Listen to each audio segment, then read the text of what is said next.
others who needed you. These times of desperation are not the finest of the nation. They show how many of us, when afraid, will begin a small flirtation with damnation, saying, "It's fine, God, let them die, just please not me or my relations." We, with the collateral damage for your pilgrimage to the beach, but even the corresponding peak in death didn't teach you anything. Another wink and there's another image. You, like 1,000 grains of sand, you jammed into bars like red ripe fruit in a jar, pint in hand. These times of desperation show ours to be a callous nation, brazen with determination to go on vacation, faces impatient as they yell, "It's fine, God, let them die, but I deserve this occasion for me and my relations." And I hasten to add, we paid the price for you ignoring sage advice. I'm not pointing fingers, but as someone whose disability tends to wear a cloak of invisibility, I've heard it all, what you think of me and others like me. Or maybe it wasn't you I heard, maybe you were one of those who stayed quiet, compliant, complicit with the explicit plan to let disabled people take the brunt of this pandemic. Don't tell me that's not eugenics. 80,000 of us lost a battle we were never meant to win in a flutter of papers that prodded readers like cattle into believing that herd immunity was for the best, with no thought of our community, us who you deem unfit for page 3 society or equality anyway.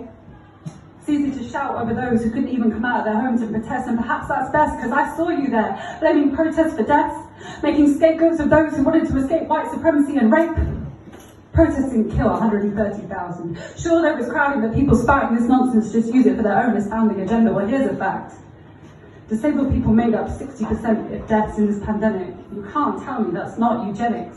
What killed them was a trident of a lack of compassion, greed, ableism, capitalism, wielded by the establishment. It's indefensible, these deaths preventable, but our government stood there and said it's acceptable, that we were expendable, and you just went along with it. Society was never accessible, but now, with 80,000 of us dead to a battle we could never win, you have the chance to begin again. Include us. These times of desperation could inspire the transformation of this, our fractured nation. We just need a new equation, one without alienation or otherness, but with something more profound than tolerance, and it starts with you, my audience. Now's the time for innovation. Equitable representation in politics would lead to unbiased legislation, embracing all the variations of the disabled population. Give us invitations to places we can actually travel to, and accessible stations. Keep streaming shows to remote locations. Choose event destinations with consideration of integration, and always proper communication to enable education for all.